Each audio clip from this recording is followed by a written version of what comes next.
saying, Natasha and Romeo, I trust you guys are doing well. I just want to know who was singing that song, You Are Here. You are looking for Nathaniel Bassey, that one titled You Are Here, of course, before the news, as well as Spirit of Praise with Let Your Living Water, some worship. Ushering us into the news. It's the second hour. Happy Tuesday. If you have just tuned in, this is CCFM. This is home. We're changing lives for good. And a part of changing lives for good involves having real and honest conversations. Now, you're going to find that happening every Tuesday. We're joined by the Cupidos. Of course, talk time with Tina. Today we talk about motherhood. As we approach Mother's Day, I think it's a beautiful conversation. Things that we don't generally talk about in motherhood, the things that we sugarcoat, maybe some of the things that we don't really want to discuss. Today we're diving straight into them. And so if you want to join in on the conversation, in fact, we invite you to do so at 061 798 1075. Also on our social media pages, that's Facebook as well as YouTube. Feel free to join in on the live broadcast and also leave your comments. A very good afternoon to our beautiful guests. They look absolutely dashing, and we're so excited to have them with us.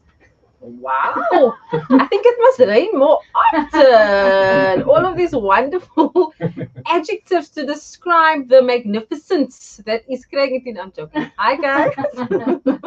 I'm good. How are you? We're excited. I was saying as we open up that I love this weather. The moment I see rain, I just want to get like all my coats out in the bed, and choose from the variety of coats. We can't be friends. Is it? No. You don't like rain? No, winter is not from the Lord. No. No, joking.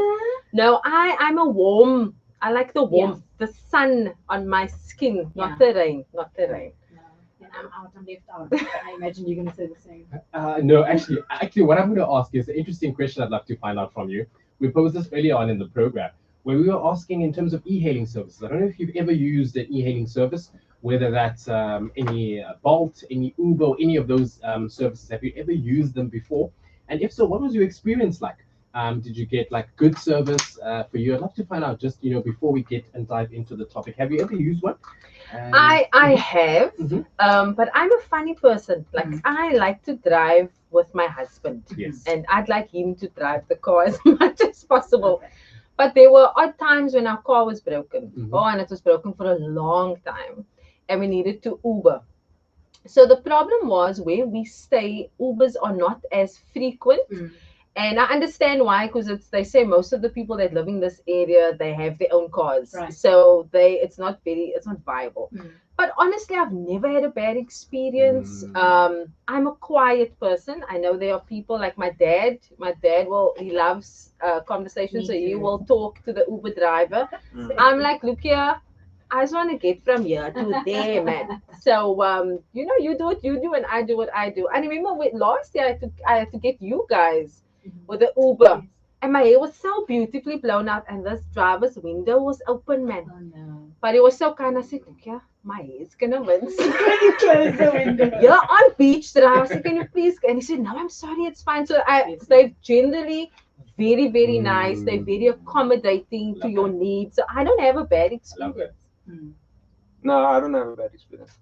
I'm like yours and Natasha. I like speaking to the people.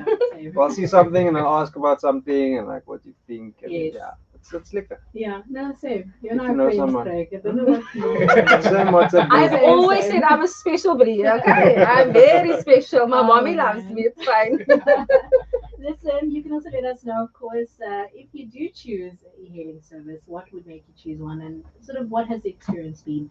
But also, diving back into the topic of today, a very interesting one. Now, Tina, I know that you are going to share your sort of story just in terms of motherhood. And I know people have different motherhood journeys and stories. It's very important to just put that out there. Some may have a different experience and unique to your own journey, and that's absolutely fine.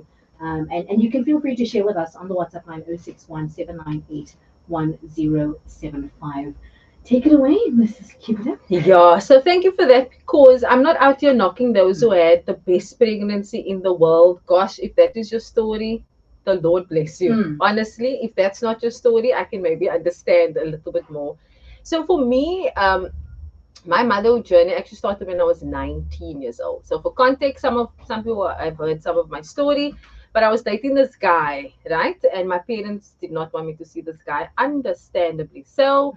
He was a drug addict at the time, but now I find myself pregnant. But now my parents don't know I'm dating this guy, so I'm like, I can't tell nobody what is going on. But when I was 19, I fell pregnant. I knew for about, I think a month, I'm not sure. Yeah. And then I found myself in a parking lot and I just had this excruciating pain, just like a stabbing pain. I can't describe it. But I can't tell anybody because I'm with my parents and I can't be pregnant. So something can't be wrong because they don't even know I'm with this guy. So obviously I was miscarrying, right? And I remember, so this was the Friday, didn't tell anybody. The Monday I get to tick, I tell my friends, and I went to the tick nurse, and she said, she actually wrote this term on the page that I still don't like today. She's called it a spontaneous abortion, right? And I didn't enjoy the term. Anyway, soon after that, I found myself in hospital because they said I could have hemorrhaged and I could have died. So now my friends come, but now they need to leave. My boyfriend at the time comes, but he has to leave. So now I find myself alone. And I just remember this lady opposite me. She was screaming from pain. I don't know what was going on. Now you're 19, right? You know, you're not supposed to fall pregnant. And the nurses were just horrible. Let me just tell you, the nurses had no compassion. You're already going through this thing. Yeah. That is hard, and there's no one to guide you through it. There's no one to comfort you through it because they like, you shouldn't have done this in the first place. So now you've done this cardinal sin, and now this is your punishment. That is how it felt to me. Yeah. So, side note, I always think about that moment. That moment is not for you to pass your judgment.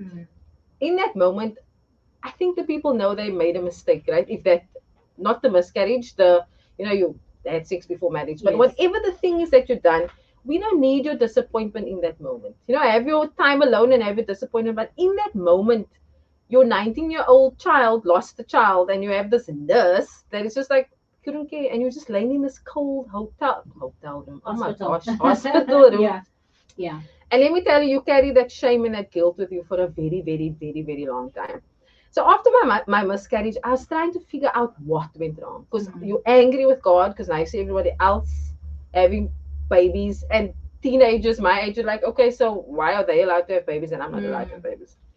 So I found this packet of tablets, and I remember at the back it said, don't take this tablet within 3 months of pregnancy.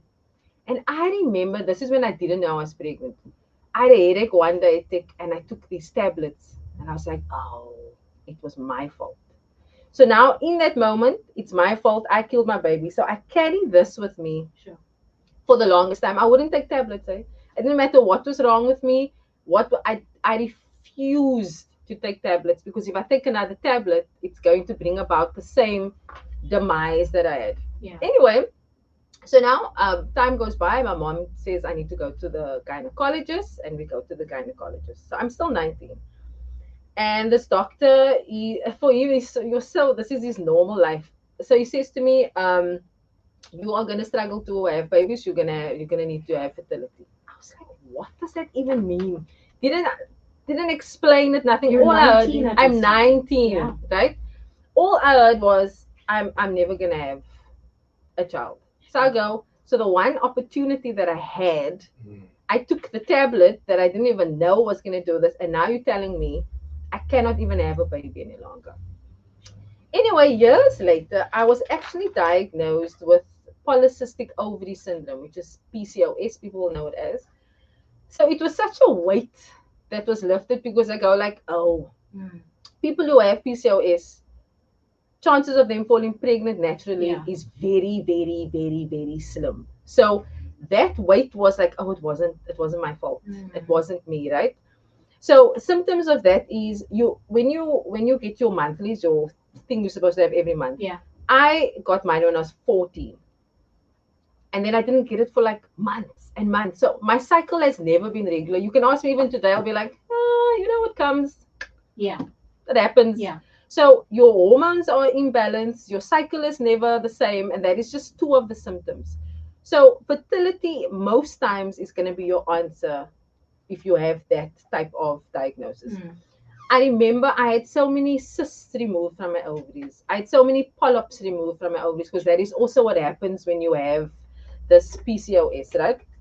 Anyway, then I get married.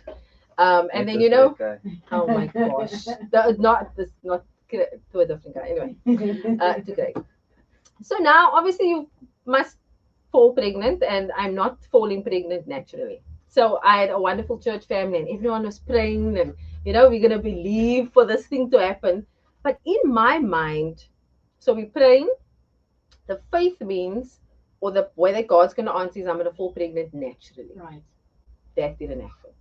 Right? So you go to the doctors and the doctor says, try this, didn't work. Do this, didn't work. So eventually I get to the part of, okay, I have to do fertility. So you go to a doctor that specializes in this and they tell you what to do. And I remember our lounge was full of friends and I had to stand in the room and I had to stab myself in my stomach because I needed to fall pregnant. But I must do it at a certain time. Right. Then we couldn't get this thing open. We didn't know how to open it. Now we're scared if we break it, it's going to fall out and our chances of having a baby is going to be gone. Out the window, yeah. And then we just left it. Now, and this costs money. Medical aid doesn't cover these things, right? So you have to go back to the doctor. You then explained how you open these things. Yes. And you do another round and it's the whole injecting. So now when you're injecting yourself with stuff, it just messes you up. So as females, we're already crazy people. Now imagine Additional. So shout out to Craig. But thank the Lord, Sophie Ella was then born, right? My first medical baby. So now I actually suffered from something. So Craig used to describe me as the lady with the issue of blood. I used to joke like that, Romy. Do you think it's right? Do you think it's fair? I don't think it's well. I pray for as well, guys. So what happened was, when you get your monthlies, it's either for 3 days, 4 days, 5, whatever. So mine was most of the time 7 days. Right. But then I just kept on bleeding, right? For months, for years. So you go to the gynae, they say, try this, let's do this. You have an ablation that works for 95% of females. Did it work for me? No. I felt I was part of that 5% where it didn't work. So you just at this point nothing's working out. You just feel so, and you can just imagine bleeding every day. And you must operate in life like a normal person. You must have a marriage that works. It's not very exciting, right? So now we go to the doctor because I'm at the point now where I'm sorry to use that word. Frustrated. And thank you. Such a much better word. So he says, look here, do you want to have another child? And we go like, at this point, I told the Lord, look here, man, I don't have time to do this whole fertility thing. If another child is coming, you better make it happen. That was my conversation with the Lord. Yeah, the doctor says, if we're going to remove your womb or we're going to take further steps, you're never going to have another child. So you need to decide, are you going to have a child now? So we decided, back to the fertility clinic. And then thank God, a month later, it worked. I had 2 eggs. The chances were 2 eggs. Craig's condition, he didn't really have a condition, but he has a part to play. He only had 10% working what needed to work. Wow. 10%. Yes, we're having an honest conversation. But really strong swimmers. Oh my gosh. The strongest guys on earth.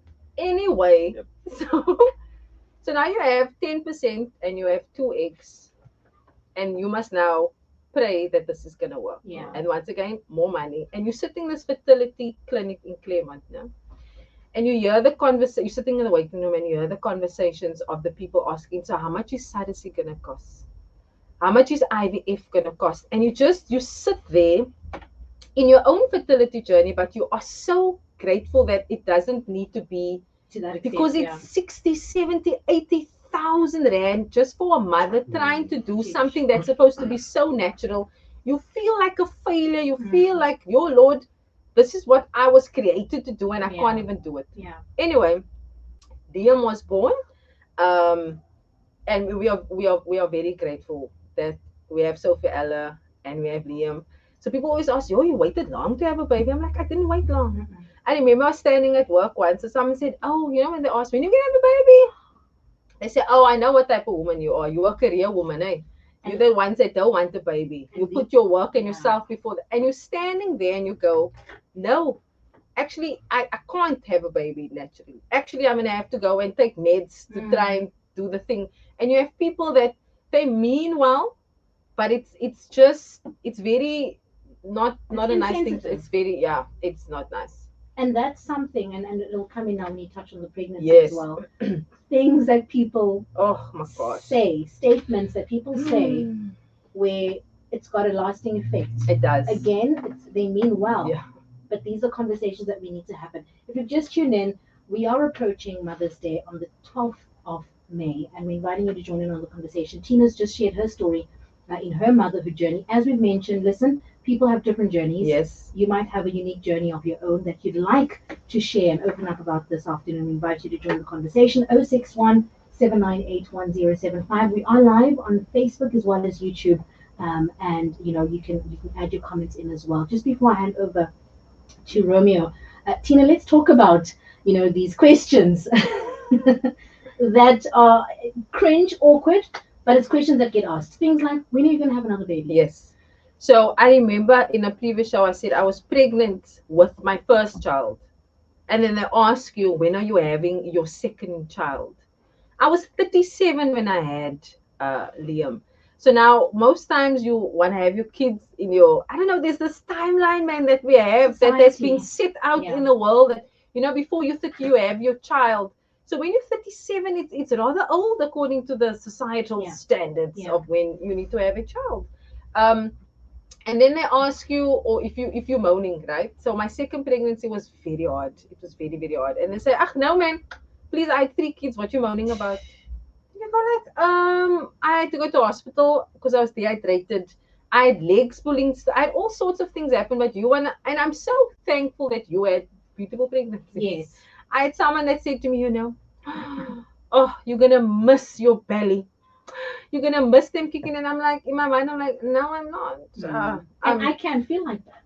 Yes, yes. So with Liam, Liam's feet, he turned like 2 months before he needed to come out, right? So his feet was on my chest. So now imagine someone kicking on your chest for every day for like 2 months. It's beautiful, guys. I now sound like I'm moaning, but I just wanted to paint a picture of sometimes things that have this picture of how it's supposed to be. It isn't like that for everybody. I love my kids. I will murder anybody that wants to harm my kids. Sophie Ella had a music concert on Friday, and they have a squeak, and it's like you can cry because Charles is playing on the saxophone. So I have all of those joys. But the journey for me wasn't very exciting. It really wasn't fun. And people's comments just don't. They say, oh, it's such a joy, it's such a miracle. It is a joy. And I know mine was a miracle twice, but it wasn't fun. It just really wasn't. And perhaps you have a different story as well, and you listen and you're going, maybe you had a child at 19, for instance. Yeah. And you were shunned out from church because let's face it, there are expectations, and you've sinned, and so we shun you out. Again, feel free to share your experience. 061 798 1075. All of this, of course, to honor the role of mothers, to honor the role, of motherhood, and this gift and this task that God has given us. 061 798 1075. The gentlemen will also have a say at some point. I don't know quite, but they are going to have a say and joining on the conversation. Yep, I'm actually jumping in right now. Thank you so much for the messages that are coming through on the WhatsApp line. Keep sending them through, as well as through Facebook and YouTube. We're going to get to them in a bit as well. Craig, I want to actually bring you in on this one. Postpartum depression. But the impact that it has on fathers and actually just family in general. I think just kicking off and just starting off with just defining it, what it is, and also maybe relating it, Cupidos, to your own journey. Love to touch on that. Yeah, just before Craig shares, so just to give some background, so there's actually a stat that says 80% of ladies suffers from baby blues. So baby blues is very normal after you give birth. Your hormones are all over the place. You are sleep deprived. There is this little person that requires your attention 24/7. Yeah. But normally after 2 weeks, you should feel like yourself again. I remember with Sophie Ella, 2 weeks in, I told my mommy, I said, I can't, you need to come. She came down. She said, so there was a hairdresser up the road. She said, go for a walk and go do your hair. After that, fine. Then with my darling son, woo, very different journey. So 20% of ladies suffer from this thing called postpartum depression. So what happens is there's actually chemicals that change within your brain. Your hormones change. Your, what is this thing, estrogen and progesterone, that levels actually drop with inside of yourself. Now you don't know this is happening, right? You just go like, I feel horrible. So now you add no sleep to the story of already stuff that is chemically happening inside of you.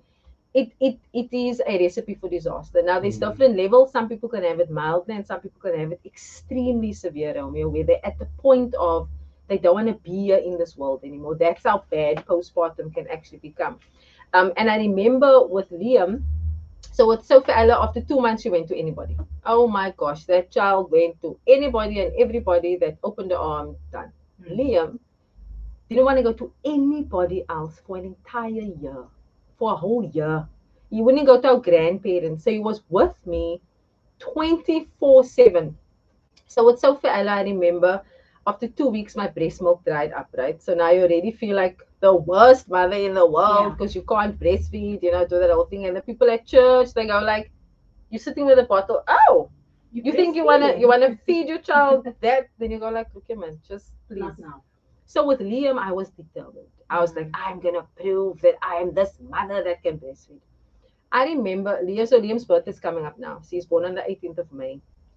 I remember it's probably a month later in June. I'm sitting at night. It's 3 o'clock in the morning. This child, he was colic. It's the longest 3 months of my life. Anyway, I'm sitting there and I'm sitting with cabbage leaves. Now, every female might know what that is. They say cabbage leaves helps dry up your breast milk. And all I wanted to do was to stop this breast milk because I needed this child not to need me in another way. And I thought, if I can stop this breast milk, then at least I can give him a bottle, or then Craig can wake up and give him a bottle. I just couldn't handle that this little person needed me 24/7. One day, I felt so bad. He was crying because he cried all the time, just like all the time. And this one day, I left him on the couch and I just sat there. I just sat and he just cried. I couldn't do it anymore. Craig came home, the door just opened, I gave him a shell and I was gone. Sure. I was checked out, I was done. And the difficulty is you have a 5-year-old still that still requires you. Yeah. They still need you. All of you. Yeah. So it was a lot. And you feel guilty because you're supposed to want to, and they say, if you don't breastfeed, you're not connecting with your baby. You have all of these things running through your mind. And for me, it was a year. It was a very long year. Yeah. I didn't get to the point of where I didn't want to be here any longer, but it just becomes too much, just too much. So I don't know if Craig wants to. So that is the context for me. Yeah, and I think for us as guys, I think also like when you know when something's not right with your partner, man. I think in hindsight now, looking back, I mean, from my point of view, all I could do is you're just going to try and help as best as you can. We don't communicate as well as we do now as we did then, but I remember that we did. I mean, we obviously had to speak about it, but I mean, it was more about like I knew something was up, man. Yeah. And sometimes we just have to look at those things and like be aware of what's happening, man. I know, sometimes guys really like, it's sort of one track just there. But just be aware.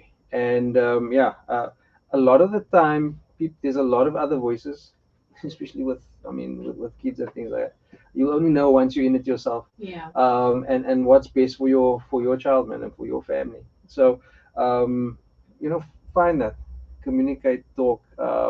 For me, also, it was tough because you don't know, because there's nothing that you're gonna actually do to actually help, man. Yeah. Also, they're like, okay, now let me do this, let me do that, do that. So that's the thing, and it's a whole new experience, and every child is different. So you can't just ring someone up, but sometimes there were also people that actually could give you wisdom. So out of the the 10 comments, there was Discernment, like yes. some gold there, and then we're like, okay, no, fine. Yeah, but I mean, just support as best as you can. But it is very difficult because you don't sometimes know when you're in it what's happening, Yeah. because you're so scared to say, this is the issue. And for her, she could do that, man, and she felt, and I mean, I could see she was feeling bad about it. It was cutting her up because I'm supposed to care for this child. Right. I'm the mother, Right. and you feel like you can't. So from our side, we obviously have to just look at that and say, look, how can I best support my wife in this, because you're doing it together, So from my side, even once we got to doing the what was it, the bottles. I mean, then we decide on, okay, fine, I'll get up tonight. I'll do the run tonight. You can maybe do it tomorrow. We had a system, and I mean, so once you find the system and the flow, and It's a then bit smoother. yeah, man, Yeah. yeah. We want you to join in on the conversation. We're going to go to a song break very quickly, and then read some of your messages that have come through. All of this is, of course, ahead of Mother's Day, which is happening on Sunday, the 12th of May. We're honoring mothers and the roles that mothers have played. And again, as we've mentioned, maybe your pregnancy journey or your motherhood journey hasn't been the nicest. Maybe it hasn't been as rosy, but we'd like to hear what you have to say. 061 Maybe you are a male or a father who has sort of been impacted, whether it's postpartum, whether it's a first time father, and you'd like to share. 061 We also end off with some encouragement and Yes. something to look forward to as we approach Mother's Day. 061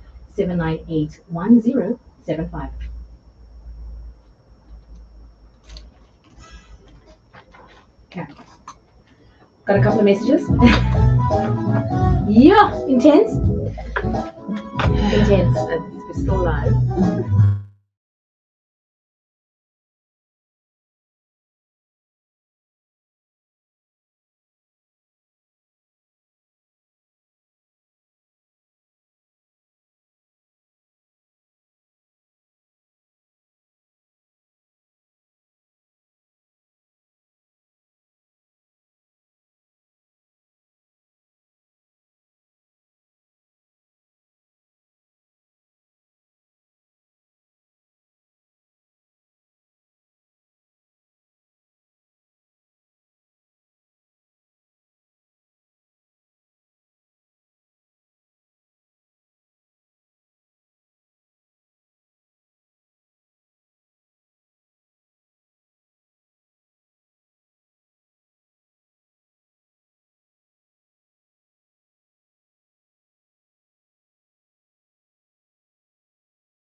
rather honor mothers and the role of motherhood. We are chatting with Tina and Craig Cupido on Talk Time with Tina. And of course, as mentioned, alluding to Mother's Day on Sunday, we've got a couple of messages. Renee says, guys, this is my story. I need to get out of my car, but I want to listen to you. Thank you so much, Renee. Taz commenting on Facebook as well. Jackie saying, hi, Tina. My husband and I went through this 3 times. Our doctor was Dr. Dancy, also in Claremont. But unfortunately for us, it failed all 3 times. My sister was surrogate to us, thank God, and he's almost 16 years old. Oh, shout out to that sister. Lydia Smith coming through as well. Thanks, Tina and company. We appreciate the conversation. Be blessed. Mary Ann saying it's such a blessing to be a mother. And then, of course, we have a message from Liesel saying, well done on that courageous share, Tina. Your story is a beautiful reminder of how motherhood has different molds. And I love this. And the low moments certainly do not have the power to rob us from the love of our kids. Oh, that's beautiful. Well done. Absolutely true. So beautiful. Thank you, Liesel, Cinnamon Queen. Marcy also coming through with a message saying, hi guys, wow, the topic of today is perfect. I also felt pregnant at 19 and I hid my pregnancy until I was 6 months along. Oh. I was so scared until one day my mom found the pills and everything, but the termination never went through my mind, and I'm glad I have my baby. Oh. Bless you. Thank you so much for the messages. Keep them coming, Ursula. We see you. We're going to wrap up just before I give over to Romeo. Check us out on Facebook and YouTube. That is CCFM 107.5. Feel free to leave your comments as well as your messages. Maybe you simply just want to honor your mother. Yes. Maybe you are a brother and you want to honor your sister who's a mother. You don't necessarily have to be a mother yourself, but honor the role of motherhood. Yep. Probably have just under 3 minutes or 4 minutes or less before the top of the hour. So one more question I have on my side with Talk Time with Tina. And that question is the powerhouse of motherhood. I'd love to find out from you, Tina, any words of encouragement that you have to the mothers, as well as how, mothers, continue to do it, so they have to wear so many caps outside the house, but still there's the motherhood role, that is accepted. And that's expected as well. So any words of encouragement there, and just the role of powerhouse of motherhood. And the mom guilt. Oh. I just want to add that in there. If anyone's sitting there going, I've got the mom guilt because I work too much or I can't spend time with my kids. Absolutely. So when I was thinking about this question, I immediately thought about Proverbs 31. Yeah. And I thought, I've gone through so many events where you get the verse and you get the bookmark, and it's really, really beautiful.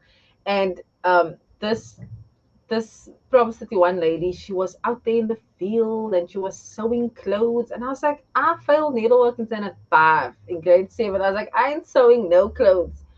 But the picture that we have is in the context, that is what how they used to do it then. Yeah. But we live differently now. I'm not saying don't be a Proverbs 31, but we're not maybe needing to sew the clothes or be growing the vegetables necessarily for us to be a good mother or a good wife. So what we do sometimes is, like, I always see these Instagrams and I see the moms who are able to, cut the child's bread out in hearts and cut the crust out, the triangle shaped things, and the nachi mustn't touch the tomato. And I go like, I ain't got that time. So what I do is I feel guilty because I'm not that mother. Yeah. Here's the thing. If you can be that mother, oh my word, please do it. Please continue. Write the notes in the thing, in the lunchbox, do it. If you put peanut butter on your child's bread and you put it in for lunch and you say, I love you, my boy, and there you go, there's no comparison. This is what you need to ask yourself. Is your child happy? Is your child kind? Is your child caring? Are they generous? Do they go and talk to the child at school that has no friends? That is the benchmark for whether you are doing a good job or not. Yeah. Not whether you can cut the crust off from your bread or whether you didn't put on the lettuce correctly and your child is having a meltdown. No. Is your child happy? So this mom guilt that we have, comparing ourselves to others, it is such a lie that we need to stop doing. Look at your child. If your child is singing all day, dancing like a crazy person, you are doing something right. If that child comes to you and hugs you and kisses you and says, Mom, I love you, randomly, you are doing a good job. If your child is sitting in their room, studying, doing their work, you are doing a good job. If your child is eating your food and saying, Yo, Mom, this is great, and you just put 2-minute noodles on the table, you are doing a good job. It's about the character that you are building within your child, not necessarily all of these external things that you can do. So mamas, we are the bomb diggity. I love that. Please remember that your child is happy, they are healthy, they are good. You see God's characters in them, you are A for a way. Oh, what a way to wrap it up. I want to continue the conversation, but we can't because we've got news. But there's Tina, next week, there's next week. Yes. Exactly. Speaking of, very quickly before we wrap up, what you can expect for the duration of May is we're focusing on motherhood. We're focusing on different motherhood journeys. Mothers who have to parent, children with special needs. Mothers who are grieving. Yes. All of that you can expect on the slot in the month of May. We've got a few seconds before we get into the news. So keep it us. Thank you very much, Thank you very everybody. We appreciate you, and so excited and thank you for your vulnerability. Anytime. Standing by, of course, is news at 5. We're going to get into the rest of the messages in the third and final hour.